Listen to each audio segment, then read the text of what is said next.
Kang Minho stepped off the transport ship and looked around at Kepler Station Academy. The massive space station floated in the darkness between stars.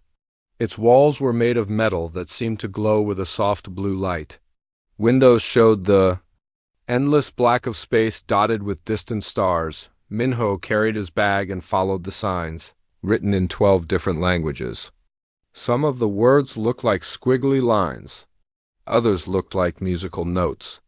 A few looked like they were drawn by children with too many crayons. The human language section was small compared to the others. He had studied hard to get here. Earth had just joined something called the Galactic Educational Collective 6 months ago. Only 10 humans were chosen for the exchange program. Minho was the only one studying xenobiology, which meant learning about alien life forms. The hallways were huge. They had to be. Some of the students were very big. Minho saw a creature that looked like a walking tree. Its branches reached almost to the ceiling. Another student looked like it was made of purple crystals. Light passed through its body in pretty patterns, but the strangest thing was how they all moved away from him when Minho walked down the hall. Other students pressed against the walls. They made small sounds. Some sounded scared. Others sounded worried. A few students that looked like giant butterflies actually flew away when they saw him coming. Minho found his room number and used his keycard. The door slid open with a soft whoosh. Inside, his roommate was waiting. The roommate was definitely not human. It stood about 7 feet tall and looked like it was made of clear blue crystal. Light moved through its body like water. When it spoke, its voice sounded like music, played through water. "You must be the human," it said. "I am Vextar. I come from the crystal caves of Mindara Prime." "Nice to meet you," Minho said. He set his bag down and looked around the room. Everything was bigger than normal. The bed was huge. The desk could fit 3 people. Even the ceiling was twice as high as rooms on Earth. "I have never met a Deathworlder before," Vextar said. The light in its body flickered faster. "Are you really as dangerous as they say?" Minho blinked. "Dangerous? I'm just a student. I study biology." "Yes, but you come from Earth," Vextar said. The crystal being moved to the far side of the room. "Earth is rated as a Class 12 death world. Very few beings can survive on Class 12 worlds. Deathworld." Minho sat on his bed, which was so big he felt like a child. "Earth isn't that bad. We have nice weather, good food, and lots of animals." Vextar's light flickered in what? Might have been surprise. "Animals? You mean you share your world with other creatures?" "Of course. There are millions of different animals on Earth. Dogs, cats, birds, fish, lions, elephants, whales." Minho stopped when he saw Vextar moving even further away. "You live with predators?" Vextar's voice got higher. "How are you still alive?" Minho was confused. "Predators? I guess some animals hunt other animals, but most of them don't bother humans. My family has a dog and a cat. They're really friendly." The crystal being was quiet for a long time. Its light moved very slowly through its body. Finally it spoke again. "Perhaps I should explain," Vextar said. "Most worlds in the galaxy are peaceful. My world has crystal formations and some small creatures that eat light. They are all very gentle. We never learned to fight or defend ourselves because there was never any danger." "That sounds nice," Minho said. "Your world is different," Vextar continued. "Earth has creatures that kill and eat other creatures. It has weather that can destroy buildings. It has poisonous plants in dangerous places. Any being that can survive on Earth must be very strong and very dangerous." Minho thought about this. Earth did have storms and dangerous animals, but humans had learned to deal with them. People built strong houses to protect against bad weather. They learned which plants were safe to eat and which ones to avoid. They figured out how to live alongside animals, even the dangerous ones. "I never thought of it that way," Minho said. "On Earth, everyone learns how to be safe. It's just normal life. That is exactly what makes Deathworlders so frightening." Vextar said, "What you call normal life would kill most beings in the galaxy. The next morning, Minho went to orientation. The main hall was enormous. Students from 12 different species sat in sections designed for their needs. Some sections had water for the fish-like beings. Others had special gas mixtures for creatures that could not breathe normal air. Minho sat in the human section, which had only one chair. He felt very alone. Professor Yolanda walked to the front of the hall. She was tall and thin with 6 arms and skin that changed colors. When she moved, she looked like she was dancing. "Welcome, students, to Kepler Station Academy," she said. Her voice was translated into all the different languages at the same time. "This year, we have students from 12 different species. This is the first year we welcome a student from Earth." All eyes turned to Minho. He waved nervously. Some students made sounds of fear. Others backed away, even though they were far across the room. "Earth," Professor Yolanda continued, "is classified as a Class 12 deathworld. It is one of only 3 known planets where intelligent life developed alongside apex predators." A student that looked like a giant rabbit raised a paw. "Professor, is it safe to have a deathworlder here?" "The human has passed all safety tests," Professor Yolanda said. "However, we must all remember to be careful. Deathworlders have different instincts than we do. What seems normal to them might be dangerous to us." Another student, this one looking like a floating jellyfish, asked, "What kind of creatures live on Earth?" Professor Yolanda pressed a button, and a holographic display showed pictures of Earth animals. There were lions with big teeth, sharks with rows of sharp teeth, and bears that looked bigger than small cars. The reaction was immediate. Students throughout the hall made sounds of terror. The rabbit-like beings curled into balls. The jellyfish creatures deflated. Even the tree-like students' leaves turned yellow. "These creatures," Professor Yolanda said, "share the same world. As humans learn to survive alongside them. This makes humans very good at understanding danger and staying alive in dangerous situations." A crystal being like Vexstar asked, "How did humans become the dominant species with so many predators around?" Professor Yolanda smiled, which looked strange with her changing skin. "That is one of the great mysteries we hope to learn from our human student. How does a species become intelligent when surrounded by creatures designed to kill?" Minho wanted to answer, but he did not know what to say. On Earth, humans had always shared the world with other animals. They learned to use tools, to work together, and to be smart about avoiding danger. It seemed normal to him, but apparently it was amazing to everyone else. After orientation, Minho walked back to his room. The hallways were even more empty than before. Word had spread quickly about the pictures of Earth animals. Now students did not just move away from him. They ran. Minho felt sad and confused. He had come here to learn about alien life and make friends with beings from other worlds. Instead, everyone was afraid of him. He had not done anything scary. He was just a regular student who wanted to study biology. When he got back to his room, Vexstar was waiting with what looked like a care package. "I brought you some welcome gifts," Vexstar said. "I thought you might be feeling lonely." "Thank you," Minho said. "That's very kind."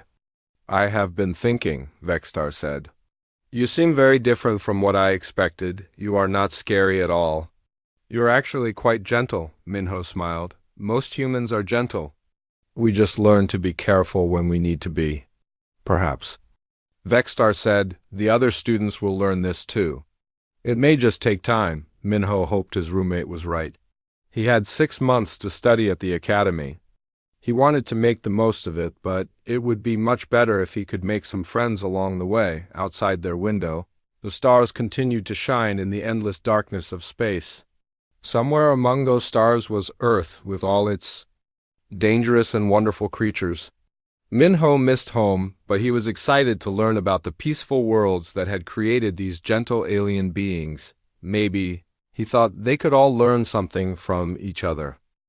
Minho's first week at the academy was lonely but interesting. He attended basic classes like Galactic History and Universal Mathematics. The other students still avoided him, but at least they stopped running away when they saw him coming. His most important class was Advanced Predator Studies. This was why he had come to the academy. Earth had many predators, but the galaxy had thousands of different dangerous creatures from many worlds. Minho wanted to learn about all of them. The classroom for Advanced Predator Studies was unlike any classroom Minho had ever seen. It was built like a theater, with rows of seats going up in a circle. But between each section of seats were thick walls made of some kind of clear metal. Energy fields buzzed and hummed between the walls. The walls were not just for show. They were there to protect the students from whatever was being studied in the center of the room. Dr. Kethmaning was the professor. He looked like a giant insect with thick armor covering his body. His 6 legs clicked on the floor when he walked. His 4 arms moved independently, each one able to hold different tools. 2 large compound eyes could see in all directions. At once, welcome to Advanced Predator Studies, Dr. Kethmaning said. His voice came through a translator device that made him sound like he was talking through metal. This is the most dangerous class offered at the academy.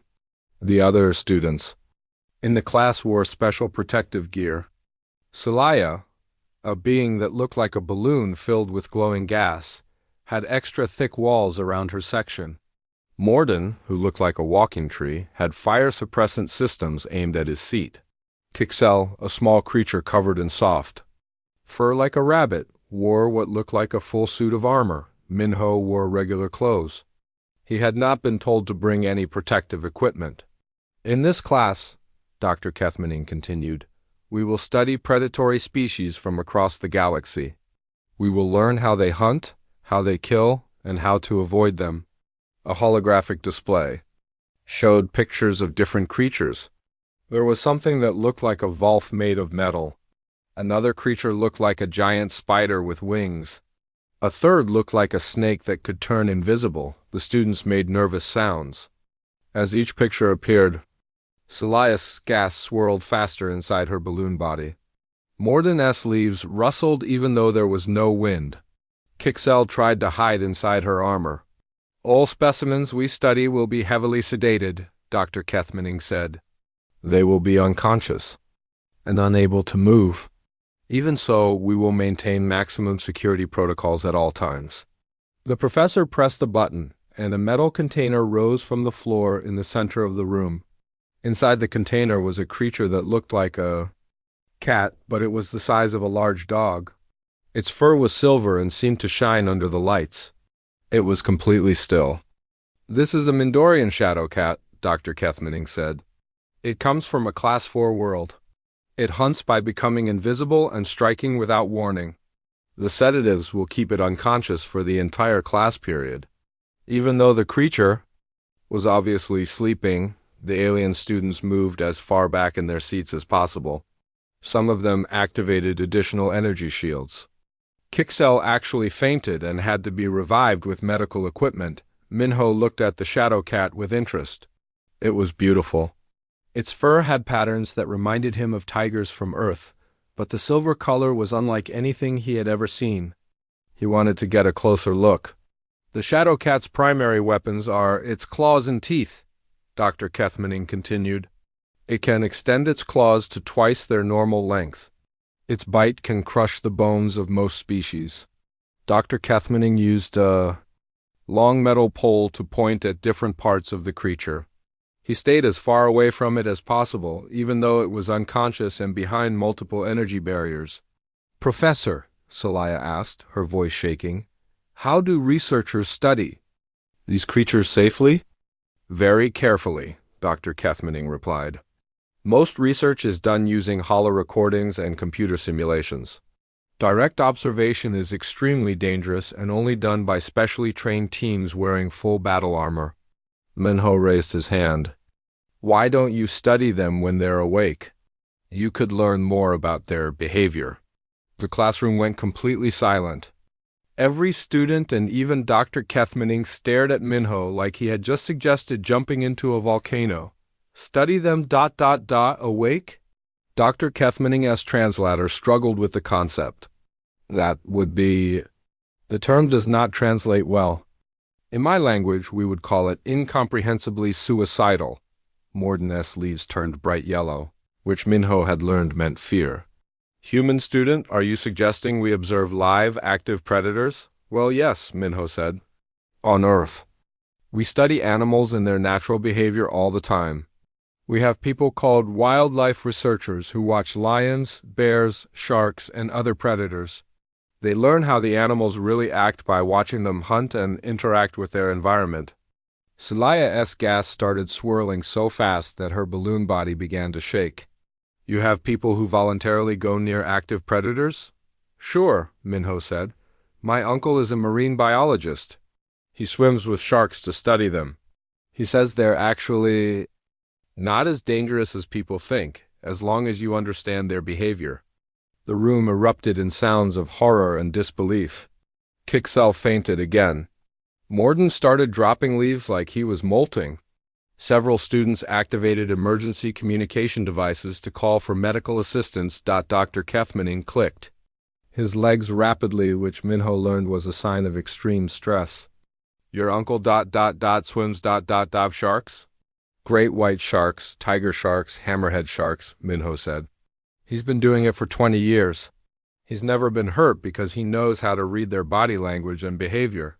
Body language? Dr. Kethmaning asked. Predators have language? Not language like we do, Minho explained. But they show their intentions through how they move and position their bodies. A shark that's just curious swims differently than a shark that's hunting. My uncle can tell the difference. The concept seemed to break something in the alien students' minds. They stared at Minho like he was describing magic or impossible physics. On your world? Celia asked slowly. Humans regularly encounter predators and survive? Every day, Minho said. We have safety rules and we're careful, but yes. Farmers deal with wolves and coyotes. Park rangers work around bears and mountain lions. Even in cities, people encounter dangerous animals sometimes. Dr. Kethmaning's compound eyes focused on Minho with new intensity. How many humans die from predator attacks each year? Minho thought about it. Maybe a few hundred out of 8 billion people. You're much more likely to die in a car accident. Or from eating bad food. The alien students could not understand this. On their worlds, encountering a single predator meant certain death. The idea that humans regularly survive such encounters was beyond their comprehension. Perhaps, Dr. Kethmaning said carefully, you could share some of your world's knowledge with the class. Your species clearly has experience that we lack. For the rest of the class, Minho talked about Earth's animals. He explained how humans had learned to coexist with dangerous creatures. He described the body language of different predators and how to tell when they were aggressive versus when they were just curious or scared. The alien students listened with fascination and terror. They asked dozens of questions about Earth's wildlife. How do humans sleep knowing that predators exist? How do human children survive to adulthood? Why don't predators kill all the humans? Minho tried to explain that most predators don't want to fight humans. They prefer easier prey. They usually only attack when they're scared, protecting their young, or desperate for food. Humans had learned to avoid these situations and to give predators space to live their own lives. So predators are not mindless killing machines? Morden asked. Not at all, Minho said. They're intelligent creatures with their own goals and feelings. They want to find food, raise their babies, and avoid danger just like any other animal. This was a revolutionary concept to the alien students. They had always thought of predators as forces of nature like hurricanes or earthquakes. The idea that predators had personalities and could be understood was completely new. When class ended, Dr. Kethmaning approached Minho. Human student, would you be willing to guest lecture in my other classes? Your perspective on predator behavior is unlike anything in our textbooks. I'd be happy to help, Minho said. As the other students filed out, Minho noticed they were looking at him differently. There was still fear in their eyes, but now there was also curiosity and respect. He had shown them that being from a deathworld didn't just make him dangerous. It made him knowledgeable about things they had never imagined. Celia floated over. to him as he packed his books. Human Minho, may I ask you a personal question? Of course. Do you have any predators as friends? Minho smiled. My family has a dog named Baram. He's part Wolf. Does that count? Celia's gas swirled, and what he was learning meant amazement. You have a domesticated Wolf living in your home? Domesticated dogs came from wolves thousands of years ago. Minho explained. Humans and wolves learned to work together. Now dogs help humans hunt, protect homes, find lost people, and provide companionship. Humans formed partnerships with predators, Celia said slowly, like she was trying to understand. An impossible equation. We formed partnerships with lots of anim. 2 weeks had passed since Minho's first Advanced Predator Studies class. Word had spread throughout the academy about the human student who knew things, about dangerous creatures that no one else understood. Students still kept their distance, but now they watched him with curiosity instead of just fear. Dr. Kethmaning had invited Minho to speak in 3 other classes. Each time, the alien students were amazed by his stories about Earth's wildlife. They could not believe that humans lived normal lives while surrounded by creatures that would terrify entire planets in the galaxy. Today's S lesson was about pack hunting behaviors. Dr. Kethmaning had prepared a special presentation about how some predators work together to catch prey. Pack hunting is one of the most dangerous predator behaviors, Dr. Kethmaning announced to the class. When predators coordinate their attacks, they become many times more deadly than they would be alone. The holographic display showed a group of creatures that looked like wolves, but with 6 legs and blue fur. They were chasing something that looked like a deer across a snowy landscape. These are glacial hunters from the ice world of Fenris 7, Dr. Kethmaning explained. They hunt in groups of 5 to 12 individuals. They use complex communication and strategy to corner their prey. The alien students watched in horror as the pack worked together. Some of the hunters drove the prey toward a cliff while others waited in ambush. It was clearly planned and organized. L raised a shaking paw. Professor, how do they communicate so quickly during the hunt? Body language, scent markers, and ultrasonic calls, Dr. Kethmaning replied. They have a complex social structure that allows them to coordinate without making sounds their prey can hear. Minho was fascinated by the glacial hunters, they reminded him of wolves from Earth, but their hunting strategy was even more sophisticated. He watched how they positioned themselves and communicated with subtle movements. The glacial hunters are considered one of the most dangerous pack predators in the galaxy, Dr. Kethmaning continued. A single pack can terrorize an entire region. Most species evacuate entire continents when glacial hunter packs are detected. Celia's gas swirled nervously. How do colonies defend against pack hunters? Orbital bombardment is usually the only effective method, Dr. Kethmaning said. Ground forces cannot match their coordination and speed. Minho raised his hand. On Earth, humans often keep pack predators as companions. The classroom fell silent. It was becoming a familiar reaction whenever Minho shared something about Earth, but this time the silence felt different. It felt like the moment before an explosion. Dr. Kethmaning's translator made several clicking sounds before it managed to speak. Keep them as companions? Yes, Minho said. Dogs are descended from wolves, which are pack hunters. Many humans have dogs as pets and working partners. Morden's leaves began turning yellow again. You keep pack predators in your homes? Dogs aren't exactly like wild wolves anymore, Minho explained. Over thousands of years, humans bred them to be friendly and loyal, but they still have pack instincts. They still work together when they need to. Celia's gas was swirling so fast that her balloon body was vibrating. How many of these dog creatures do humans keep? Hundreds of millions, Minho said. Maybe close to 1 billion worldwide. Most families have at least one dog. Several students made choking sounds.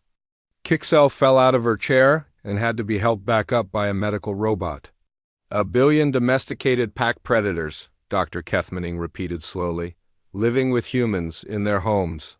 My family has 2 dogs, Minho continued.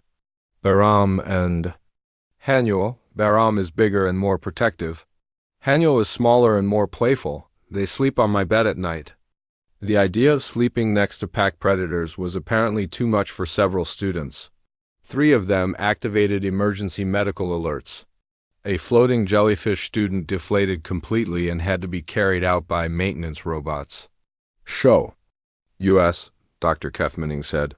His voice barely working through the translator. Minho pulled out his personal communication device and scrolled through pictures from home. He found a photo of himself and his sister Sumin at a park with their 2 dogs. He projected the image for the class to see. The photo showed Minho and Sumin sitting on grass, both smiling at the camera. Bahram, a large German shepherd, was sitting between them with his tongue hanging out. Haniel, a smaller golden retriever, was lying across both their laps. The reaction was immediate and intense. Students throughout the classroom began making sounds of panic. Some ran for the exits. Others curled into defensive positions. The tree-like students dropped so many leaves that the floor looked like autumn. "Those are enormous," Celaya gasped. "How are you still alive?" Minho looked at the picture again. He supposed Bahram was pretty big, especially compared to the small alien students. But he looked so friendly in the photo, with his happy expression and relaxed posture. "They're very gentle," Minho said. "Bahram weighs about 35 kilograms, which I know sounds big, but he's actually quite calm. He likes to play fetch and go for walks. Haniel is smaller, maybe 25 kilograms. She loves to swim and chase tennis balls." 35 kilogram predators, Dr. Kethmaning said. "Living in human homes, playing games?" "Playing games," Morden repeated, his leaves now completely yellow. "They hunt using games." No, Minho said quickly. "They don't hunt humans. They're fed regular meals. The games are just for fun and exercise, like when children play tag or hide and seek." This comparison made things worse. The idea that creatures weighing as much as several alien students would play games with human children was beyond their understanding. Qix single quote. L, who had recovered enough to speak, asked in a tiny voice, "Do the predators ever make mistakes? You mean like accidentally hurt someone?" Minho thought about it. "Sometimes dogs can be rough when they play, especially big dogs like Bahram, but they don't mean to hurt anyone. When that happens, we train them to be more gentle." "You train them," Celaya said. "You teach pack predators how to behave." "Dogs want to please humans," Minho explained. "It's been bred into them over thousands of generations. They learn commands like sit, stay, come here, and be gentle. Smart dogs can learn dozens of commands." Dr. Kethmaning was making rapid clicking sounds with his legs. Minho had learned this meant the professor was thinking very hard about something difficult. "Human student," Dr. Kethmaning said finally, "are you telling us that your species has formed a symbiotic relationship with pack predators? A relationship where both species benefit?" "Exactly," Minho said. "Humans get companionship, protection, and help with work like herding livestock or finding lost people. Dogs get food, shelter, medical care, and a family pack to belong to." "And this arrangement works?" Morden asked. "The predators do not eventually turn on their human pack members?" Minho laughed, which made several students jump in surprise. "Dogs are incredibly loyal. There are stories of dogs risking their lives to save their human families. Some dogs have waited years for their owners to return, even after the owner died." He scrolled through more pictures on his device and found one of Bahram as a puppy, sleeping curled up with Minho when he was younger. "This is Bahram when he was a puppy," Minho said, projecting the image. "He was about 8 weeks old. My family got him when I was 15. The picture showed a tiny German Shepherd puppy sleeping peacefully against a teenage Minho's chest. The puppy looked completely harmless and adorable. "It was a baby," Celaya said with wonder. "You raised a baby predator?" "Puppy," Minho corrected. "We call baby dogs puppies. And yes, raising a puppy is a lot of work. You have to feed them every few hours, teach them where to go to the bathroom, and train them not to chew up your furniture. The alien students struggled to process this information. They had learned to think of predators as forces of destruction, like natural disasters. The idea that predators could be babies that needed care and training was revolutionary. Dr. Kethmaning was quiet for a long moment. Finally, he spoke. Human student, you have presented us with concepts that challenge everything we know about predator behavior. If what you say is true, then predators are not simply killing machines. They are social creatures capable of forming bonds with other species. That's right, Minho said. Most predators are much more complex than people think. They have emotions, form relationships, and can learn to live peacefully with other species if the conditions are right. But how did your species discover this? Morden asked. How did the first humans know they could trust predators enough to form these relationships? Minho had never really thought about how domestication began on Earth. I think it started slowly, he said. Maybe some wolves began following human hunters to eat leftover scraps. The humans realized the wolves could help them hunt and warn them about dangers. Over time, they learned to work together. Your ancestors formed alliances with pack predators, Celia said, her gas swirling in amazement. That is why humans survived on your death world. You did not fight all the predators. You recruited some of them. Dr. Kethmaning's compound. Eyes focused intently on Minho. Are there other examples of this human-predator cooperation? Lots of them, Minho said. Humans work with dolphins to catch fish. Some cultures work with birds of prey for hunting. There are even a few places where humans. 3 months had passed since Minho arrived at Kepler Station Academy. His reputation had spread throughout the station. Students no longer ran away when they saw him, though they still kept a respectful distance. Some had even started asking him questions about Earth's wildlife during meals in the cafeteria. Dr. Kethmaning had made Minho a guest lecturer in 4 different classes. The Predator Studies Department was planning to invite human researchers to speak at the next Galactic Academic Conference. Minho's insights into predator behavior were revolutionizing how the galaxy thought about dangerous creatures. Everything changed on a Tuesday morning during 3rd period. Minho was in his comparative biology class when alarms started ringing throughout the station. Red lights flashed in the hallways. An automated voice announced in 12 languages. All students report to designated safe areas immediately. This is not a drill. Students moved quickly but calmly toward the emergency shelters. They had practiced this many times for various space-related emergencies like meteor strikes or system failures. Minho followed the crowd toward Safe Area 7, but as they walked, Minho heard something that made him stop. It was a sound that the other students did not recognize, but he knew it well from nature documentaries and visits to zoos on Earth. It was the sound of a large predator in distress. The sound was coming from the direction of the research facility, which was in the opposite direction from the safe areas. Minho hesitated for a moment, then broke away from the group of students and headed toward the sound. Human student, called Professor Yolanda, who was helping direct students to safety. You must go to the safe area immediately. There's an animal in trouble, Minho called back. I want to help. Professor Yolanda's skin changed to a deep purple color, which Minho had learned meant extreme alarm. No, it is too dangerous. Security will handle it. But Minho was already running toward the research facility.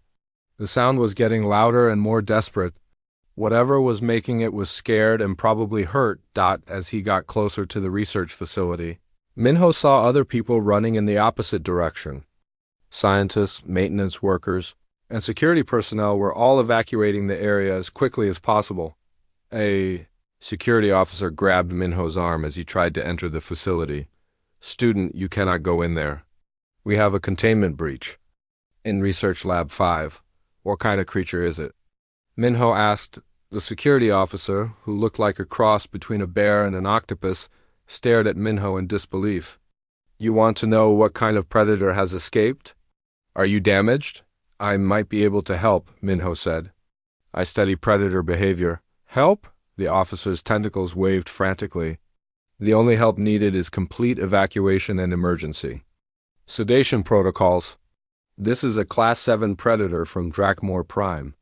Minho did not know what a Class 7 predator was, but he could hear that the creature was making sounds of fear and confusion, not aggression. Is it actually loose or just awake in its containment? The security officer paused. The containment field failed partially during transport. The creature is awake and agitated, but still contained behind backup barriers. We are waiting for specialized equipment to repair the containment and resedate it. Can I see it? Minho asked. See it? The officer's eyes widened. Why would you want to see it? To understand what's wrong, Minho said. Maybe there's a way to calm it down. Without sedation. The security officer looked at Minho like he had suggested jumping into a black hole. But after a moment of consideration, he spoke into his communication device. Command, the human student wants to observe the contained predator. He claims he might be able to help calm it. A voice crackled back through the device. Absolutely not. Keep all personnel at minimum safe distance. But Dr. Kethmaning's voice came over the emergency communication system. Wait, the human has extensive knowledge of predator behavior. Let him observe from a safe distance. He might provide useful information. The security officer reluctantly.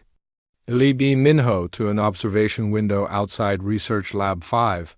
The window was made of thick, transparent metal and was considered completely safe for viewing contained specimens. Through the window, Minho could see into the lab. In the center of the room was a large containment unit, but its front panel was flickering with sparks. The energy field that should have been solid was unstable, creating a barrier that looked like heat waves rising from hot pavement inside. The damaged containment unit was the most beautiful predator Minho had ever seen. The creature looked like a cross between a large cat and a small dragon.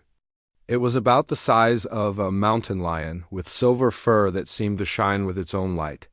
It had 6 legs instead of 4, and small wing-like structures on its back that probably helped it glide rather than fly. Its eyes were large and intelligent, colored like golden amber. The creature was definitely scared. It was pacing back and forth in the small space, making crying sounds that reminded Minho of a lost kitten. Its tail was tucked low, and its ears were flattened against its head. These were universal signs of fear and stress in most feline species. It's terrified, Minho said. The security officer's tentacles curled in confusion. Terrified? It is a Drakmarian stalker. They are apex predators. They do not experience terror. All animals can be scared, Minho said, watching the creature's behavior carefully. Look at its body language. Lowered tail, flattened ears, pacing. In small circles, those are classic fear responses. Something has frightened it badly. More security personnel had arrived, along with Dr. Kethmaning and several other professors. They all stood well back from the observation window, but Minho noticed they were watching him as much as they were watching the creature. Human student, Dr. Kethmaning said. What do you observe about the predator's behavior? It's not being aggressive, Minho said. It's being defensive. There's a difference. An aggressive predator would be trying to break out or challenge. Threats. This one is trying to hide and protect itself. The Drakmarian stalker suddenly noticed the group of people watching through the window. Instead of attacking or threatening them, it backed into the far corner of its containment and made a low whimpering sound. It's more afraid of us than we are of it, Minho realized. Professor Yilahanda, who had arrived with the other academic staff, changed colors rapidly. More afraid of us? It is a Class 7 predator. Class 7 just means it comes from a dangerous world, Minho said. That doesn't mean it's naturally aggressive toward other species. Look at how it's behaving. It wants to be left alone. Dr. Kethmaning clicked his legs thoughtfully. If the human is correct, then standard sedation protocols might cause more stress and potentially dangerous panic responses. What do you suggest? Asked the head security officer, a massive creature that looked like it was made of living rock. Minho studied the stalker's behavior for several more minutes. The creature had stopped pacing and was now lying down in the corner, but its eyes were alert and watching the window. I think the containment failure scared it, Minho said. It's probably used to being in a secure, quiet environment. Now it's in a broken cage with alarms ringing and lots of strange creatures staring at it. So what should we do? Dr. Kethmaning asked. Turn off the alarms in this section, Minho suggested. Reduce the lighting to make it feel safer. And maybe have everyone except essential personnel move back. Too many observers are making it nervous. The security officers looked at each other uncertainly. This was completely against protocol. Emergency situations called for maximum security and immediate sedation of dangerous creatures, but Professor Yolanda nodded slowly. The human suggestions make logical sense. Fear often makes creatures more dangerous, not less dangerous. The head security officer gave orders to reduce the alarm volume in Research Lab 5 and dim the lights. Most of the academic staff moved. To a secondary observation area further away, the effect was immediate. The Drakmarian stalker's posture relaxed slightly. It stopped watching the window so intently and began grooming itself, which Minho knew was a self-calming behavior in most cat-like species. It's working, Dr. Kethmaning observed. The predator appears less agitated. Now what? Asked the security officer. Minho watched the stalker for a few more minutes. An idea was forming in his mind, but he knew the alien staff would think it was crazy. I think someone should try to communicate with it, he said finally. The silence that followed was so complete that Minho could hear the air recycling systems humming in the walls. Communicate, Professor Yolanda repeated, her skin cycling through several different colors. Not with words, Minho clarified, with body language and tone of voice. Most intelligent predators respond to calm, non-threatening communication. The head security officer's rocky exterior began to glow red, which Minho had learned meant anger or extreme stress. You are suggesting that someone voluntarily approach an active Class 7 predator? I'm suggesting that someone talk to it from a safe distance, Minho said. Show it that we're not threats. Help it understand that it's safe. Dr. Kethmaning's compound eyes focused on Minho with intensity. Human student, are you volunteering for this task?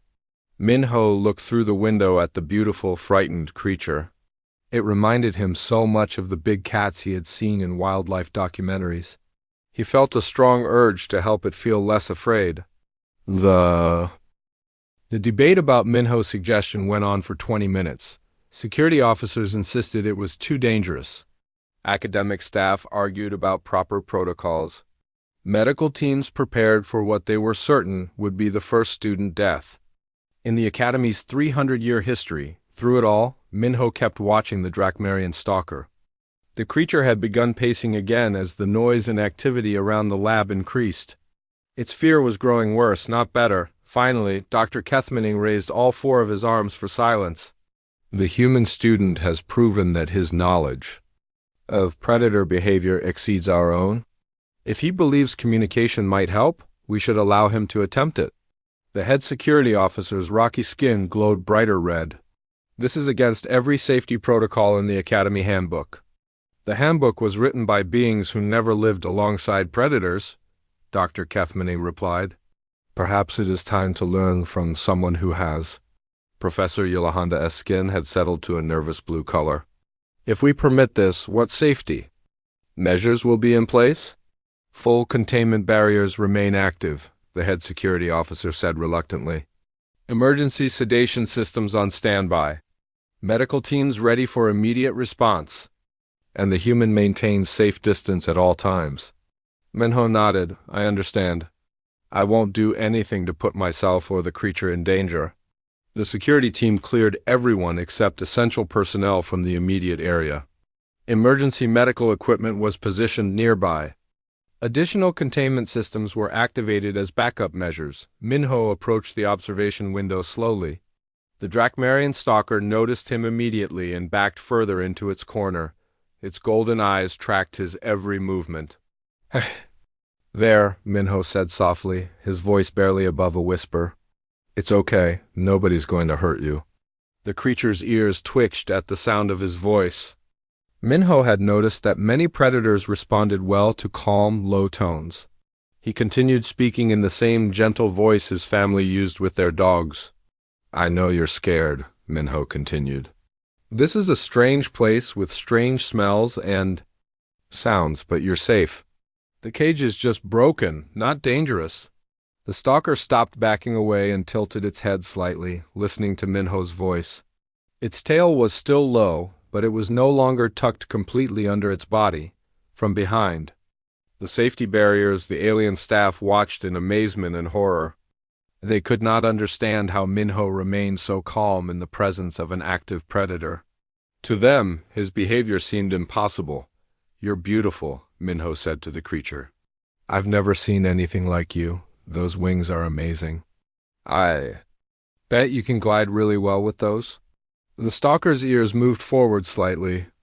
In most cat species, this was a sign of curiosity rather than fear. Minho took it as encouragement. I'm from a place called Earth, Minho continued. We have cats there too. Smaller than you, but they act very similar. When they're scared, they hide in corners just like you're doing. The creature made a soft sound, not the distressed crying from earlier, but something more like a question.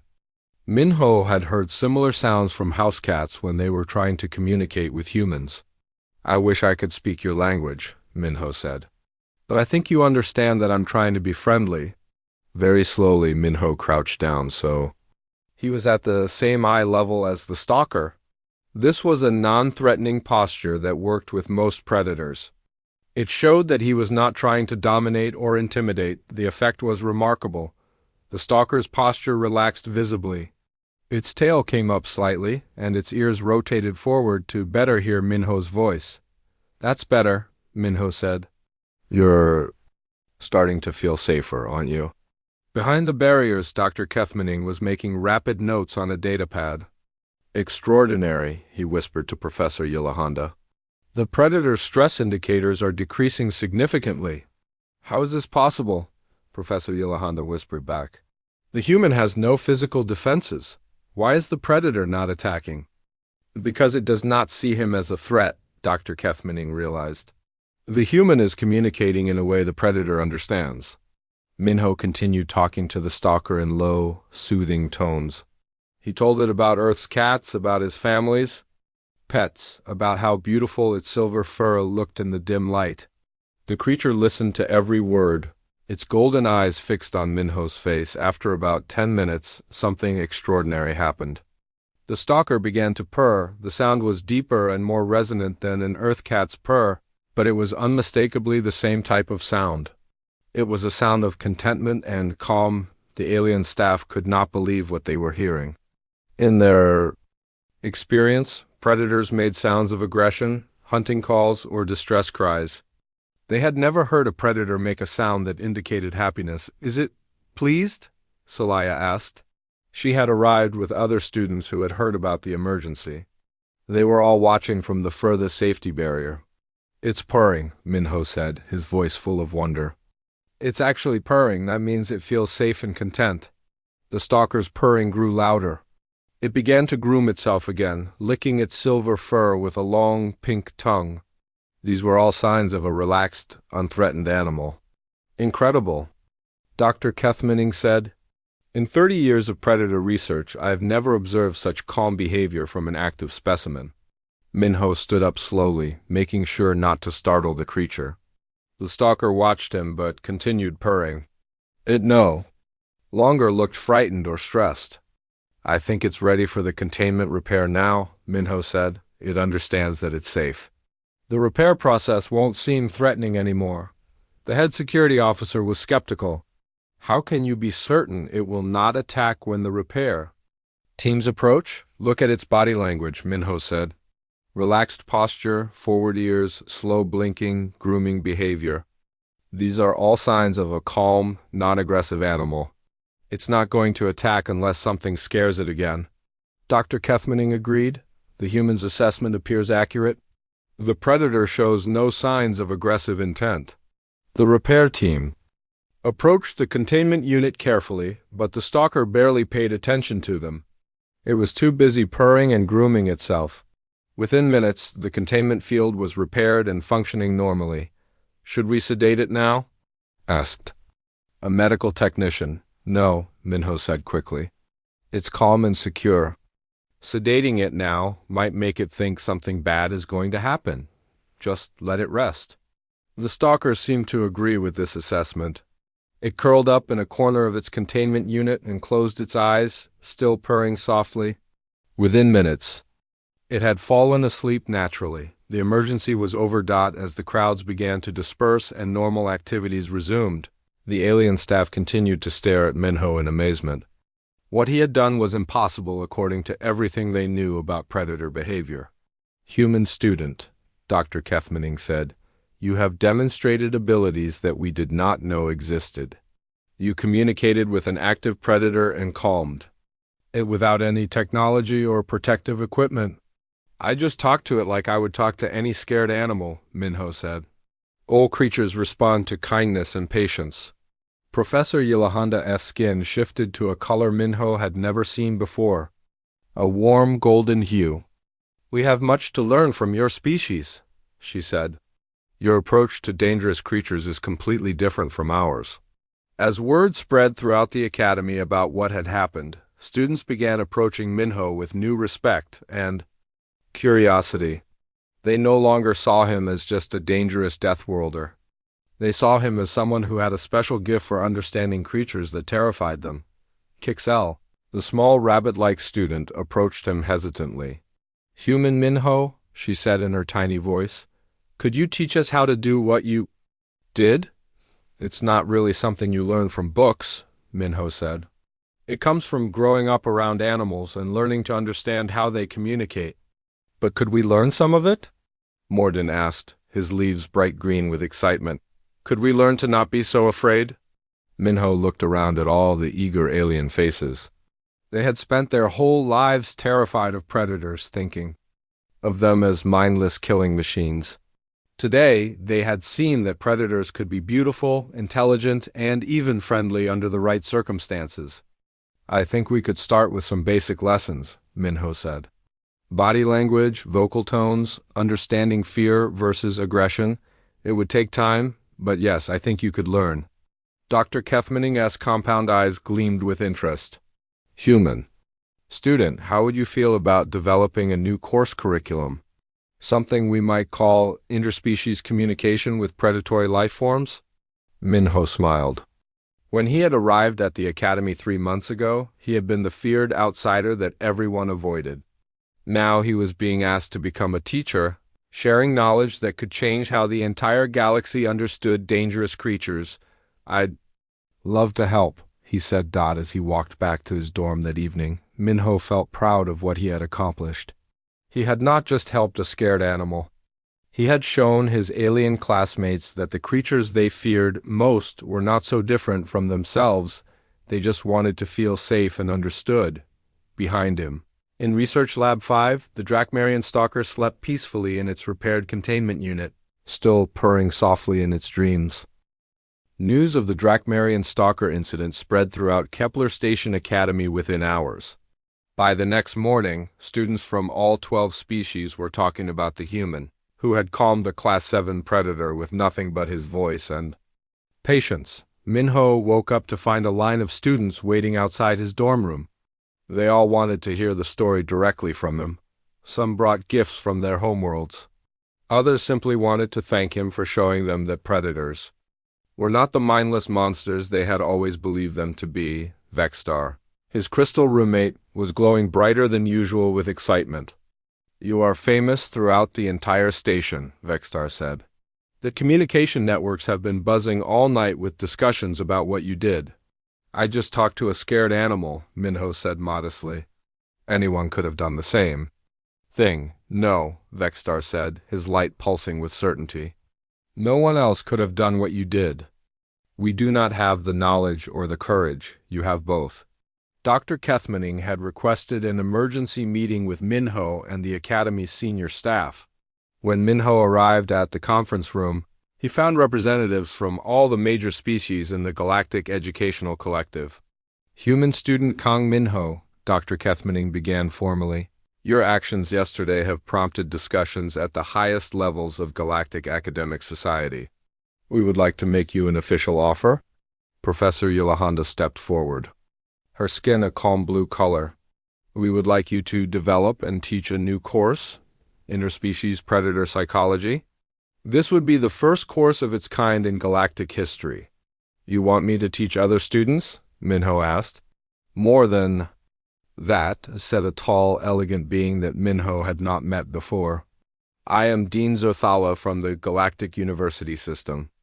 We want you to help us completely revise how we study and understand predatory life forms. The dean explained that Minho's approach to predator behavior had revealed huge gaps in their scientific knowledge. For centuries, galactic researchers had studied predators only as threats to be avoided or destroyed.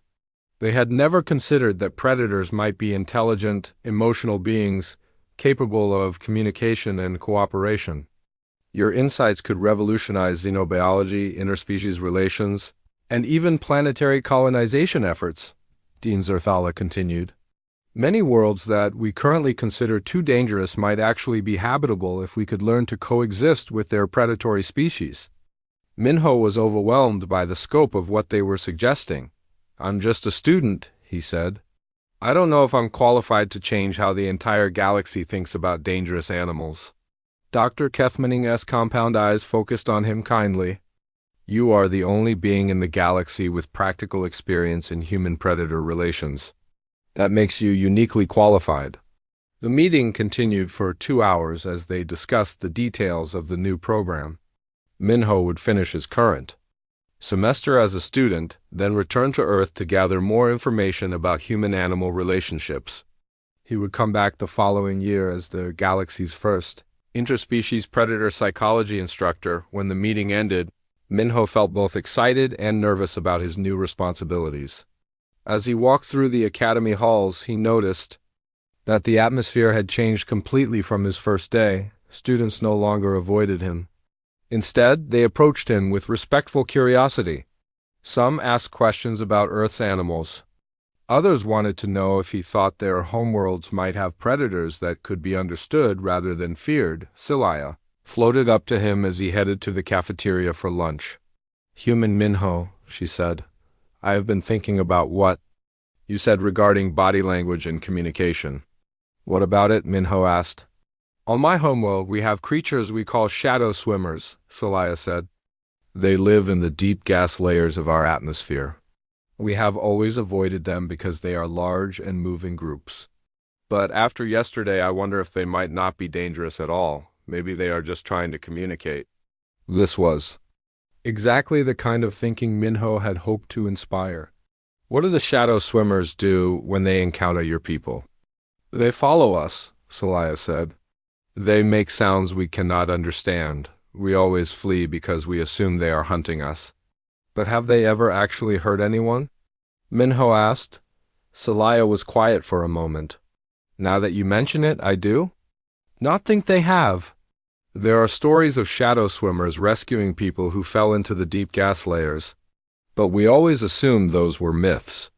Maybe they're not myths, Minho suggested. Maybe the shadow swimmers are trying to be helpful, and your people just misunderstood their intentions. Celia's gas swirled with excitement. I want to study this when I return home. Perhaps I can be the first of my species to actually communicate with shadow swimmers. Similar conversations were happening throughout the academy. Students were reconsidering creatures from their homeworlds that they had always assumed were dangerous. They were beginning to wonder if fear had prevented them from understanding potential allies. Morden approached Minho during dinner. Human. Minho, on my world, we have mobile plant creatures that we call bark hunters. They are large and have thorny appendages. We destroy them whenever we find them because we believe they attack our tree cities. What do they actually do when they encounter your cities? Minho asked. They circle around our boundaries and make loud noises, Morden said. But thinking about it now, they never actually attack our walls or try to harm our people. They just make noise and leave after a few days. That sounds like territorial behavior, Minho said. Maybe they're not trying to attack your cities. Maybe they're trying to establish boundaries or communicate their own territorial needs. Morden's leaves rustled with excitement. You think The bark hunters might be intelligent enough for negotiations? It's possible, Minho said. Many territorial animals on Earth can learn to coexist with humans once boundaries are established and respected. These conversations continued throughout the week. Students were eager to share stories about creatures from their homeworlds and to hear Minho's interpretations of their behavior. Many of the monsters they had feared their entire lives began to sound like misunderstood animals that might actually be friendly or even helpful. Dr. Kethmaning asked Minho to give presentations to the Academy's other xenobiology classes. Each presentation drew larger crowds as word spread about the human's unique perspective on predator behavior. During one presentation, Kixel asked a question that surprised everyone. Human Minho, do you think it would be possible for a small species like mine to form partnerships with predators, the way humans formed partnerships with dogs? I think partnerships are possible between any species if there's mutual benefit and understanding, Minho said. On Earth, small birds called cleaner wrasses form partnerships with large sharks. The birds clean parasites off the sharks, and the sharks protect the birds from other predators. The idea that small, prey-like species could actually benefit from relationships with predators was revolutionary. It suggested that the galaxy's understanding of ecological relationships was as flawed as their understanding of predator psychology. A month after the stalker incident, Minho received a video call from his family on Earth. His parents, Kang Do-yeon and Lee Sunmi, were eager to hear about his experiences at the academy. "How are your studies going?" his father asked. In the background, Minho could see Baram and Haniel sleeping peacefully on the family couch. "Better than I ever expected," Minho said. He told them about his new teaching position and the research opportunities he would have when he returned to Earth. "I'm so proud of you," his mother said. "You're helping entire civilizations understand something we take for granted." His sister, Sumin, joined the call from her university dorm. "Wait, so you're telling me that aliens are terrified of Baram and Haniel?" "They're terrified of the idea of Baram and Haniel," Minho explained. To them, the concept of keeping predators as family members is impossible to understand. As if he had heard his name, Baram lifted his head and looked at the screen. His tail wagged when he recognized Minho's voice. "Hello, boy," Minho said softly. "I miss you too." "He's been sleeping in your room every night since you left," Sumin said. "I think he's waiting for you to come home." The simple interaction between Minho and his family's dog was exactly the kind of thing that amazed his alien classmates. The idea that a large predator would show affection and loyalty to humans was still difficult for them to accept. Even after everything they had learned, when the call ended, Minho sat quietly in his room thinking about how much his life had changed. 6 months ago, he had been just another biology student from Earth. Now he was preparing to become the galaxy's leading expert on interspecies relationships with predatory life forms. Vextar entered the room, glowing with his usual friendly light. "You look thoughtful," he observed. "I was just thinking about how strange it is that humans are considered the dangerous ones," Minho said. "We're probably the least dangerous intelligent species in the galaxy. We spend most of our time trying to understand and help other creatures." That is exactly what makes you dangerous to some beings," Vextar said. "You are so good at understanding and working with dangerous creatures that you make the impossible seem normal.